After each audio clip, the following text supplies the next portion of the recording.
kailangan natin paulit-ulit na sabihin sa kanila na yun ang magpapabago sa buhay nila, ang edukasyon nila. Yes. So, ulitin kasi kanina masyadong yung iba, hindi ninyo narinig kung ano yung mensahe ni Pangulong Duterte sa inyong lahat. Yes! Sabi po niya, dahil sinabi ko, madami ang nasaktan, Yes! madami ang umiiyak, Yes! madami ang galit, Correct! at sinabi ko, mahalaga, madami ang nag-absent. Yes! Kaya sabi ko sa kanya, ano ang gusto mo ipaabot sa kanila? Tupad AX. Ang una niyang tanong is, nandyan sila sa labas? Sabi ko, oo, nandyan sila sa labas. Sabi niya, hindi ko man lang sila Yes! usap at makamusta. Sabi ko, darating tayo dyan. Yes! Pero sabi ko, ibigay mo muna ngayon sa akin ang mensahe mo para Yeah. sa kanila. So sinabi niya, unang-una, relax lang. Yes! Relax pa kami nito. May hangganan ang lahat. Ha? There is a day of reckoning. Yes! So, It's a blessing. Kahit ang panahon, umiiyak. para sa inyong lahat. Grabe nag-snow.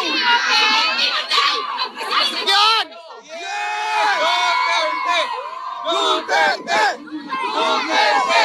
Kasi masakit sa akin na nakikita na umiyak kayo. Yes. Alam mo yun?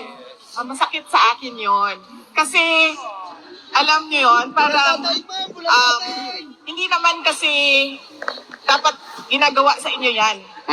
Alam mo yun? Hindi dapat siya ginagawa sa inyo yan. So, tinanong ko siya. Sabi ko, ano ba ang mensahe mo sa mga umiiyak? Kasi nasasaktan ako kapag nakikita ko na umiiyak sila. Tapos sabi niya, di umiyak ka din.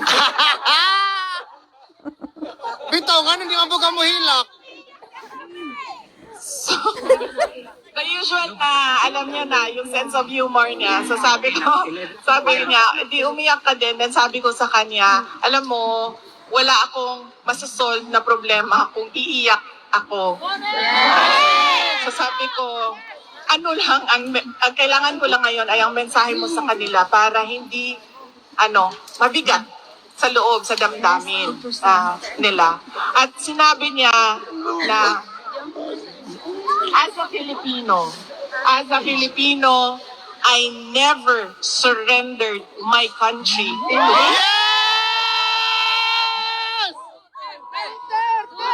We love you, Tay!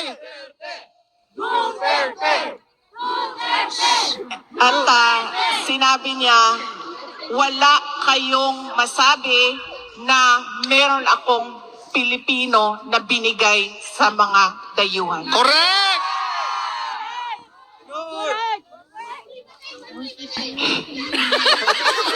So yun ang Si Bangaga kang yun buwan. ang mensahe niya nung tinanong ko siya kung ano ang specific mo na mensahe sa mga umiiyak. Parang hindi ata yun papatigil sa iyak nyo. Unfortunately, yun ang mensahe Yan ang niya. bodyguard, Yun ang yan ang bodyguard, sentiments guys. niya na Hello? gusto niya daw malaman ninyo na hindi niya daw talaga. So lahat ng kanyang pagtatrabaho para sa ating bansa, ibinigay ang ating bansa sa mga dayuhan. VP! Yes, ma'am. Sabi ko nga kanina dito sa interview na sinabi naman niya, tell them I am okay. I just miss Filipino food.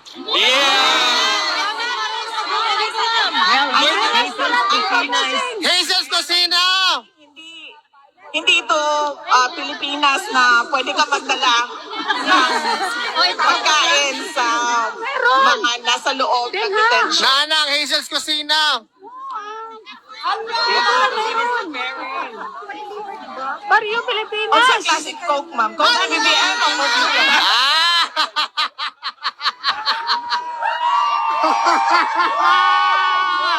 Ay! Special shoutout sa naghahawak ng ating speaker dahil hindi tayo nagkakaroon.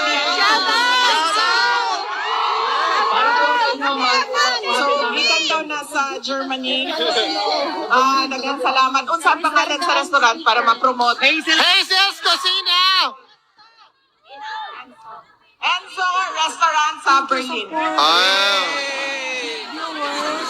Thank you, guys. Pero, pag nagkita-kita tayo sa 23, it will be a very casual meet and greet para sa inyong lahat. I'm sure gusto ninyo ng mga chismis. Correct! Chismis sa 23. Pero isa din sa... Pag, isa din noon mga chismos talaga mo. Naglalambot kami pag walang chismis. Di ba may chismosa, ma'am? Di ba mga rin? Grabe. Sabi ko chismos sa mga Pilipino. Nakabalo mo.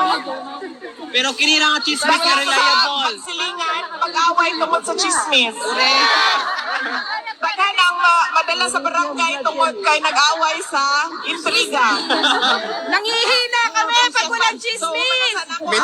Meet and greet on 23. So, sa 23, maybe we can discuss what you want to do Kagwapan sa niya, March uy. 28. So, to celebrate a birthday. Oo, apila ko ha.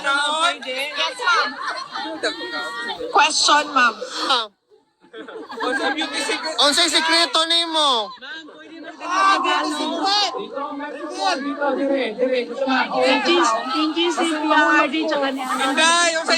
Vip. Oh, mga tanong, mga tanong.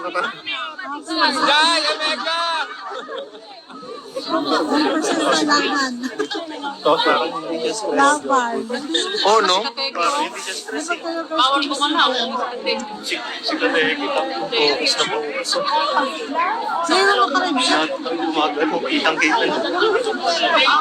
Nangalay na yung kamay ko.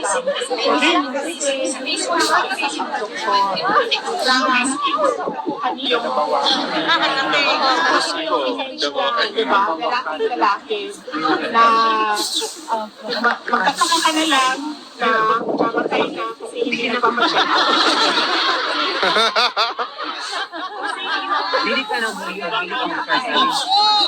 Nararamdaman ka sabihin mo sa doktor. At tinanong ko naman, ma'am, sabi ko 24 hours ba ang doktor ninyo? Sabi naman sa akin, nung security, 24 hours daw yung doktor nila. At syempre yung healthcare personnel ay 24 hours din. Pipi! Ay, ma'am, dahil.